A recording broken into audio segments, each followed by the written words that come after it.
ne manquerai de rien. Le Dieu qui bénit, c'est mon papa.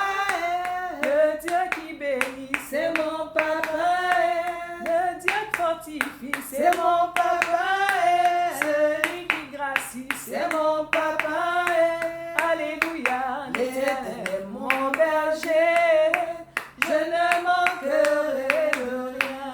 Alléluia, l'Éternel est mon berger. Je ne manquerai de rien. Au nom du Père et du Fils et du Saint-Esprit, Amen. Mon Dieu, pourquoi m'as-tu abandonné? Pourquoi t'éloignes-tu sans me secourir, sans écouter mes plaintes? Mon Dieu, je crie le jour et tu ne réponds pas, la nuit et je ne retrouve pas de repos. Pourtant, tu es le Saint, tu sièges au milieu des louanges d'Israël. C'est en toi que nos ancêtres se confiaient. Ils se confiaient en toi et tu les délivrais. Ils criaient à toi et ils étaient sauvés. Ils se confiaient en toi. Ils n'étaient pas déçus. Mais moi, je suis un ver et non un homme. La honte de l'humanité, celui que le peuple méprise.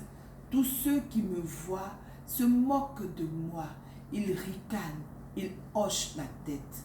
Recommande ton sort à l'Éternel. L'Éternel le sauvera. Il le délivrera puisqu'il l'aime. Oui, tu m'as sorti du ventre de ma mère. Tu m'as mis en sécurité contre sa poitrine. Dès ma conception, j'ai été sous ta garde. Dès le ventre de ma mère, tu as été mon Dieu. Ne t'éloigne pas de moi quand la détresse est proche, quand personne ne vient à mon secours. De nombreux taureaux sont autour de moi, des taureaux du bassin m'encerclent. Ils ouvrent leur gueule contre moi, pareil au lion qui déchire et rugit. Mes forces s'en vont comme l'eau qui s'écoule et tous mes os se disloquent. Mon cœur est comme de la cire, il se liquéfie au fond de moi.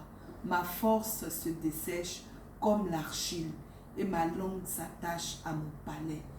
Tu me réduis à la poussière de la mort.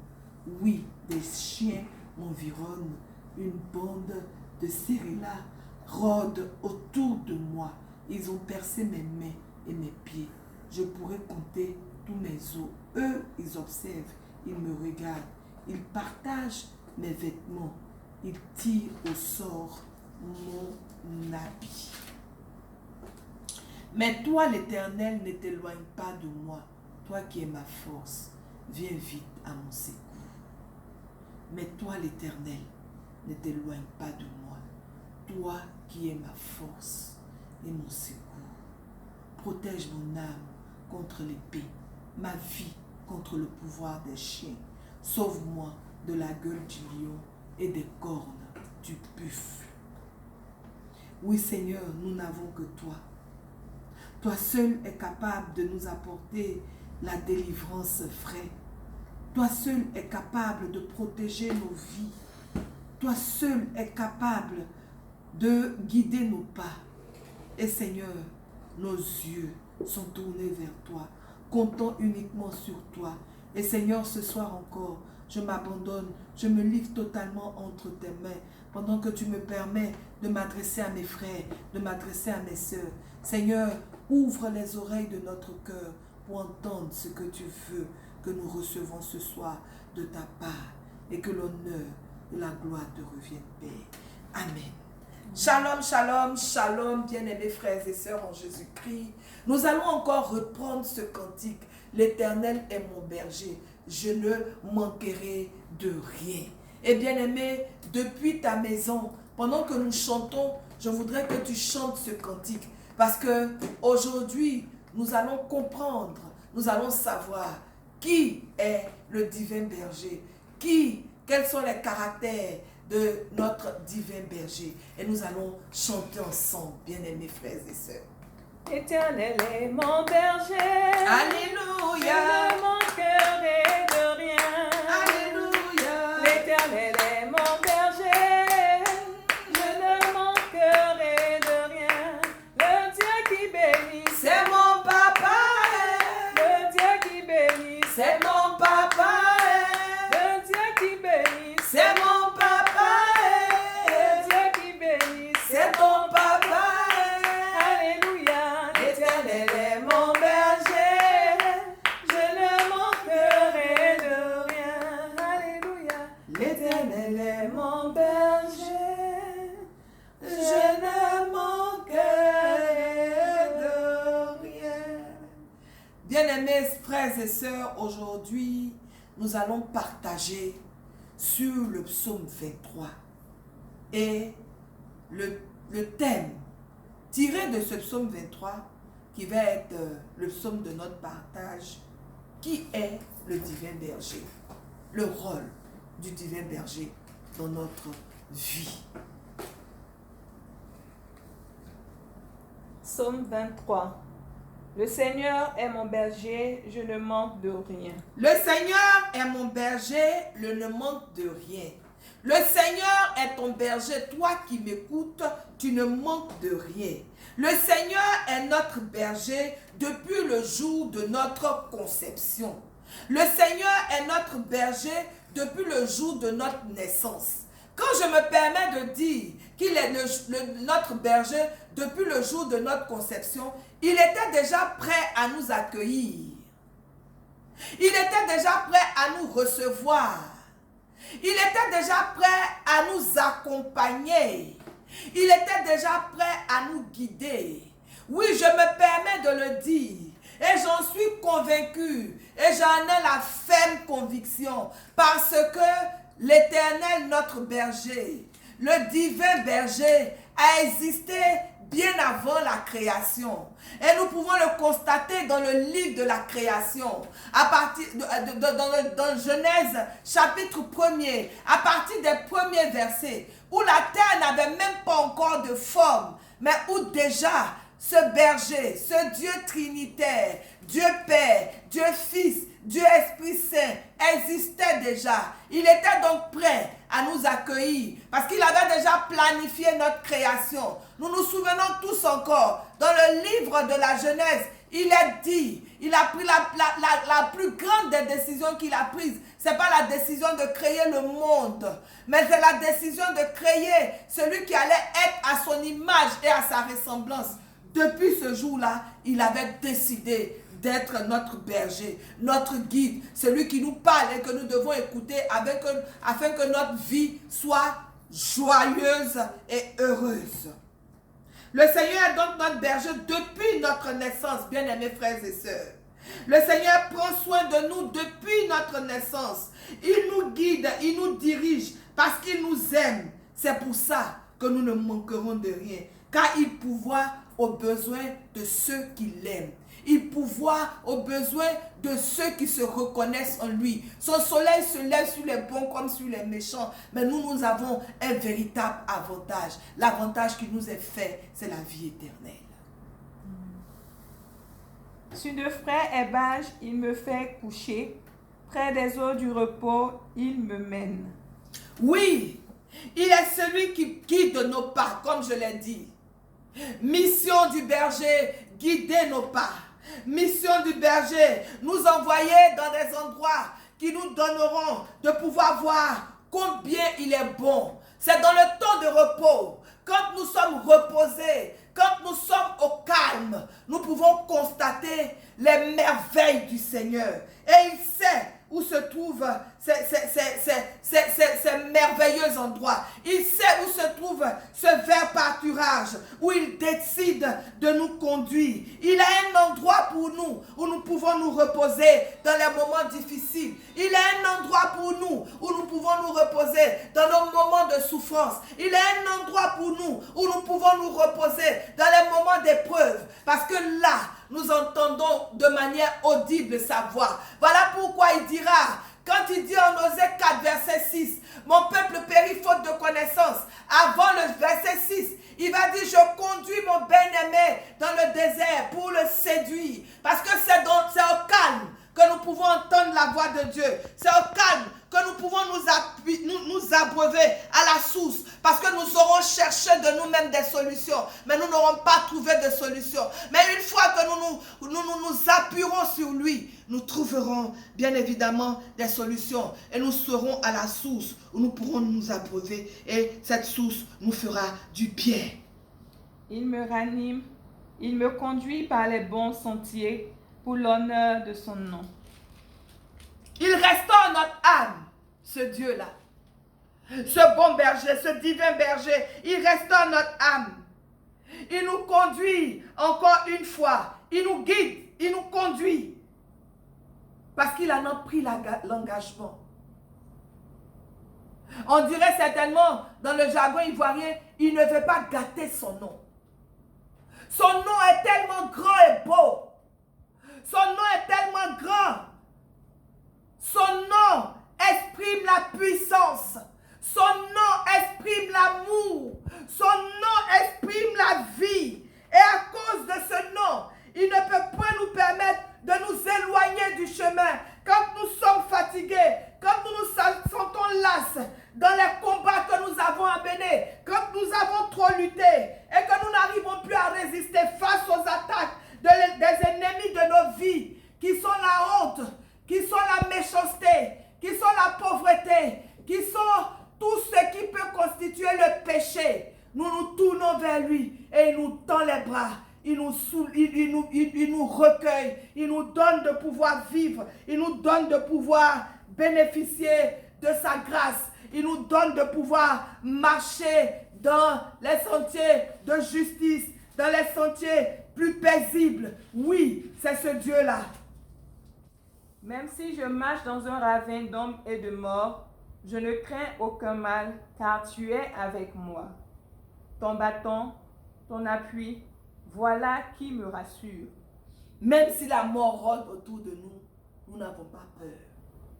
En bon berger, regardez, les bergers chargés de conduire leurs brebis tiennent entre leurs mains un bâton. Un bâton pour ramener la brebis sur le droit chemin.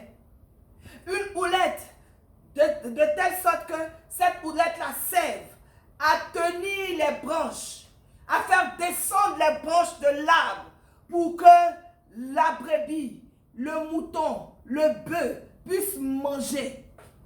Et le Seigneur en fait autant pour nous. Il prend soin de nous.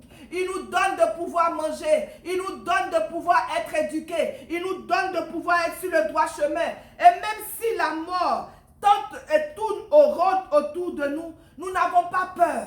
Parce que nous savons que celui qui veille sur nous, celui qui est notre divin berger, s'appelle la vie. Et la mort, il a déjà supporté pour nous. La mort, il en a déjà payé le prix pour nous. La mort, il en a déjà souffert pour nous. La mort, il en a déjà été humilié pour nous, afin que nous puissions vivre. Nous ne devons donc pas avoir peur de la mort. Nous ne devons pas avoir peur des souffrances. Nous ne devons pas avoir peur des difficultés, car nous savons que ce Dieu-là nous protège. Nous savons qu'il permet que la mort précoce puisse nous atteindre. Il prend soin de nous avant l'heure. Nous savons qu'il n'est pas limité par la mort, qu'il a vaincu la mort. Et que s'il a vaincu la mort, la souffrance telle la maladie, la souffrance telle les épreuves de manque de moyens financiers, la souffrance telle le célibat, l'épreuve du célibat, l'épreuve de la moquerie que nous pouvons connaître des autres, de la méchanceté des hommes. Il se fait toujours présent et il prend soin de nous. Quand nous sommes en train de traverser des périodes difficiles, de telle sorte que notre cœur ne pourra pas céder. Et nous pourrons dire encore, comme David, non, je ne mourrai pas. Je vivrai pour raconter les merveilles du Seigneur. Il nous donne de pouvoir donc traverser la vallée sombre. La vallée sombre qui peut être considérée comme étant la stérilité. La vallée sombre qui peut être considérée comme étant la maladie. La vallée sombre qui peut être considérée comme étant l'incompréhension. La vallée sombre qui peut être considérée comme étant le manque de moyens financiers. La vallée sombre qui peut être considérée comme étant le manque de travail. La vallée sombre qui peut être considérée comme étant l'injustice que nous connaissons dans notre milieu professionnel. La vallée sombre qui peut être considérée comme les humiliations que nous connaissons au sein de notre famille. Nous sommes en toute sécurité, même quand nous voyons de manière naturelle tout cela arriver, mais nous sommes en pleine sécurité de manière surnaturelle, de manière spirituelle, parce que le Seigneur est en train de préparer notre témoignage. Le Seigneur est en train de préparer notre gloire. Le Seigneur est en train de préparer notre élévation. Le Seigneur est en train de préparer notre renouvellement. Le Seigneur est en train de préparer notre élévation spirituelle, notre restauration spirituelle. Parce que de ce pas, il se sert de son bâton pour chasser tout esprit d'ennemi et de sa houlette pour nous protéger et nous donner d'être restaurés. Devant moi, tu dresses une table face à mes adversaires. Tu parfumes d'huile ma tête. Ma coupe est enivrante. Tu dresses devant moi une table. Dieu dresse devant toi une table en face de tes adversaires. Ça va être là le jour de ton jour. Le jour où la gloire de Dieu se manifestera pour toi. Ils ont dit que tu n'allais pas te marier. Ils ont dit que tu n'allais pas enfanter. Ils ont dit que tu n'allais pas travailler. Ils ont dit que tu n'allais pas connaître un succès. Mais je viens te dire de la part du Seigneur aujourd'hui, tu connaîtras toutes ces choses pour lesquelles ils ont parlé sur ta vie. Parce que ce qu'ils ont dit est nul et sans effet. Le bâton et la houlette de ton Dieu, de ton divin berger, t'accordent la protection et la restauration. Et pour cela, quand il te fait asseoir en face de tes adversaires, c'est pour que tes adversaires se prosternent à tes pieds et qu'ils témoignent que le Dieu que tu adores, celui que tu appelles ton divin berger, est celui qui te fait exploser. C'est celui qui permet que tes ennemis qu'on puisse voir ton témoignage enfin arriver. Bien-aimé, la jalousie ne vient pas de Dieu. L'adversité là, ça ne vient pas de Dieu. Ils se sont créés un adversaire pour ta vie. Ils se sont constitués un adversaire pour ta vie. Ils ont eu tort parce qu'ils auraient mieux fait de devenir tes amis. Mais ce que le Seigneur est en train de faire à travers ce verset 5 où il a point d'huile ta tête pour que ta tête puisse briller et que très loin on puisse voir ton étoile qui brille. C'est pour leur dire il n'est pas encore tard. Qu'ils acceptent de se convertir, qu'ils acceptent de venir sur le droit chemin. Parce qu'avec ta complicité, à un moment donné de la vie, quand tu étais pris dans le découragement et la peur, ils ont pu aider au ralentissement de ta bénédiction. Ils ne peuvent pas bloquer ta bénédiction. Parce que le divin berger s'est levé et il a déjà réclamé, il a récupéré ce qui te devait de droit. Et cela se trouve entre tes mains. Il suffit simplement de te lever et de le proclamer. Et tu verras cela arriver. Bien-aimés frères et sœurs, il y a des situations qui arrivent dans nos vies et nous-mêmes nous encourageons ces situations en ayant un esprit défaitiste. Mais je te dis, dans ce combat qui t'oppose à tes adversaires, le Seigneur ne veut pas que tu fuis. Il te fait asseoir en face d'eux parce qu'il est avec toi, il est à tes côtés. Tu bénéficies de ses conseils, tu bénéficies de son encouragement, tu bénéficies de son coaching parce qu'il est le meilleur coach. Et il te donne à travers tout ce qu'il sera en train de te dire, en entrant dans l'obéissance, de pouvoir proclamer haut et fort ta victoire, bien-aimé. Oui, c'est normal parce que c'est à une table. C'est un festin. Pendant que tu seras en train de te lever, en train de sortir tes phases, en train de sortir la démarche et leur dire, je suis enfant de Dieu, je suis une bien-aimée du Seigneur, je suis un bien-aimé du Seigneur. Ils ont voulu hier ma mort, mais cette mort, le Seigneur l'a transformée en vie. Ils ont voulu hier que je reste célibataire, mais ce célibat, le Seigneur l'a transformé en mariage. Ils ont voulu hier que je sois stérile, mais cette stérilité, le Seigneur l'a transformée en enfantement. Ils ont voulu hier que je meure pauvre, mais cette pauvreté, le Seigneur l'a transformée en richesse. Ils ont voulu que je meure, mais cette mort, le Seigneur l'a transformée en vie. Oui, bonheur et fidélité me poursuivent tous les jours de ma vie. Oui, bien-aimés frères et sœurs, le bonheur, la fidélité, la grâce te poursuivront tous les jours de ta vie. Parce que cela est rattaché à ton nom. Cela est rattaché au nom que tu portes. Le nom du Dieu vivant. À cause donc de son nom, tu es protégé. À cause donc de son nom, tu vivras. Bien-aimé, le psaume 23 nous présente le Seigneur comme étant un berger plein de compassion, le bon berger, le berger qui guide, qui est un guide qui est digne de confiance. Et bien-aimés frères et sœurs, nous constatons tous aujourd'hui que la vraie sécurité, ce n'est pas nos moyens financiers. La vraie sécurité, ce n'est pas les études que nous avons eu à faire. La vraie sécurité, ce n'est pas notre travail. La vraie sécurité, ce n'est pas ce gros bras sur lequel nous comptons. La vraie sécurité, ce n'est pas celui qui finance nos affaires sur qui nous comptons. Mais la vraie sécurité vient de notre Dieu. L'homme qui s'appelle David, auteur de ce psaume 23, peut le témoigner. Et je voudrais ensemble que nous puissions lire 1 Samuel, chapitre 16, versets 10 à 12. Jessé fit ainsi passer 7 de ses fils. Jessé, c'est le père de David. Il avait fait passer 7 de ses fils.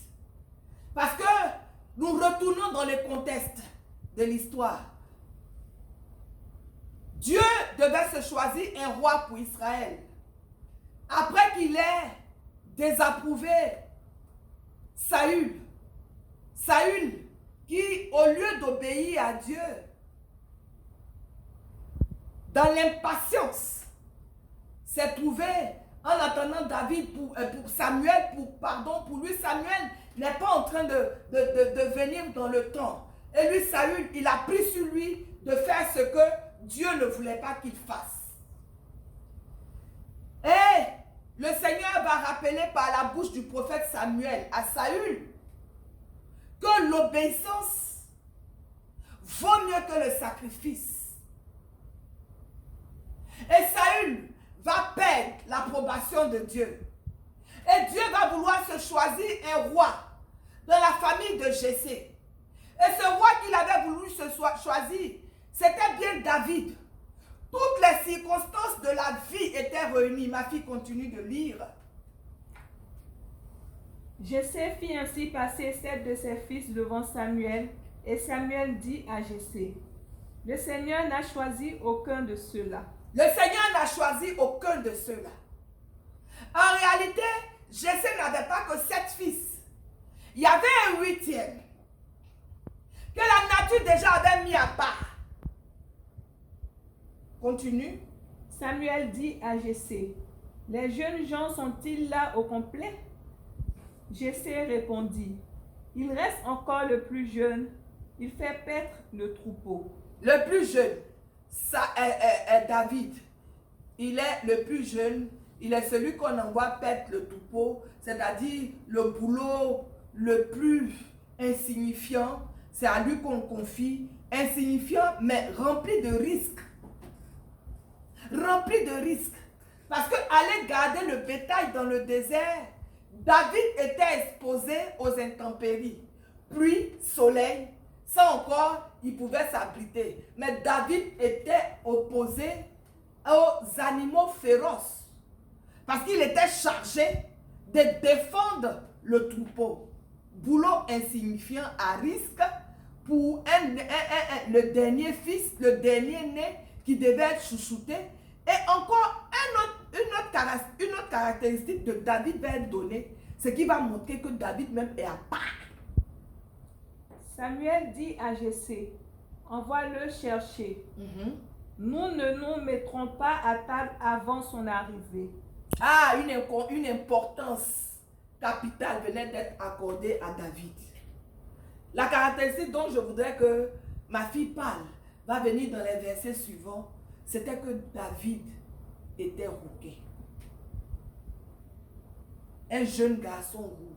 Il était beau, Dieu l'avait rendu beau, mais il était à part, différent des autres. Cela pouvait constituer une blessure pour David. Mais chaque élément amenait David à être à part, parce que quand Dieu allait l'élever, alléluia, David allait être à part. Tu seras à part, tu as été mis à part. On t'a catalogué, on t'a donné tous les vilains noms, on t'a indexé, on t'a donné tous les vilains noms. Oh, bénis Dieu pour ce qu'ils ont dit, bénis Dieu pour ce qu'ils sont en train de dire de toi. Parce que ce qu'ils sont en train de dire de toi n'a rien à voir avec ce que Dieu pense de toi. Et je bénis Dieu parce que ce qui est en train de se passer dans ta vie, est que Dieu veut te mettre en part, Dieu te distingue pour que sa gloire se manifeste pour toi. Et David, bien-aimé, continue ma fille.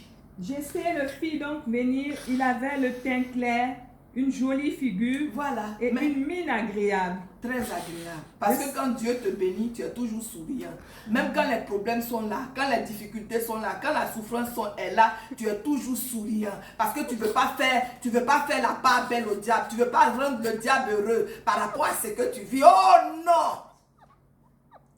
Le Seigneur dit, lève-toi, donne-lui l'onction, c'est lui. Lève-toi, donne-lui l'onction, c'est lui. Le prophète parle de la part de Dieu. Et Dieu ordonne à Samuel de donner l'onction à David, afin que David soit établi. Les hommes t'ont rejeté, les hommes t'ont mis à part, les hommes t'ont relayé au second plan. Mais regarde bien, écoute-moi bien. Quand tu regardes cette vidéo, comprends que ta vie est en train de changer. Quand tu regardes cette vidéo, comprends que ta vie est en train de changer. Parce que celle même qui te parle est passée par là. Oui, c'est Dieu même qui t'établit et te fait asseoir sur le trône. Et quand Dieu t'a fait asseoir, personne ne peut te faire descendre. Amen.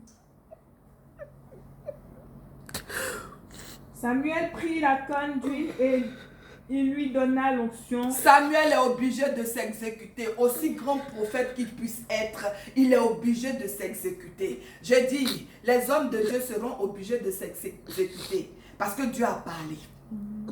Tes ennemis seront obligés de regarder, tous désarmés, ce que Dieu est en train de faire pour toi, parce que Dieu a parlé. Et Dieu a parlé, je veux que tu y crois. Dieu a dit, tu vas te marier, crois. Dieu a dit, tu vas enfanter, crois. Dieu a dit, tu vas travailler, crois. Dieu a dit, tu vas prospérer, crois. Dieu a dit, tu vas voyager, crois. Dieu a dit, tu vas te marier, crois. Tu porteras un nom nouveau. Tu seras sa couronne de gloire. Le Seigneur en a décidé. Il n'en sera pas autrement. Oh, nous n'avons pas à être des enfants apeurés. Nous n'avons pas à être des brebis apeurés, mais des brebis, des enfants obéissants, sages, suivant le chemin de celui qui nous conduit au bon endroit, celui qui nous conduit sur le bon chemin.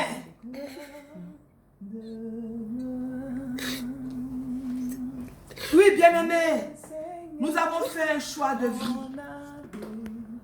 C'est de marcher avec le Seigneur. Dieu sera toujours avec nous. Dieu sera toujours avec nous et pour nous. Dieu sera toujours avec nous et pour nous. Il est le seul qui ne peut point nous trahir. Oui, David a eu raison d'écrire ce psaume d'expérience, ce psaume de confiance totale en un Dieu qui bénit, ce psaume qui nous fortifie, qui nous donne d'avoir confiance en ce Dieu-là. Bien-aimé, fortifie-toi, prends courage, continue de croire. Ce qu'il a décidé arrivera dans ta vie. Amen. Amen. Amen.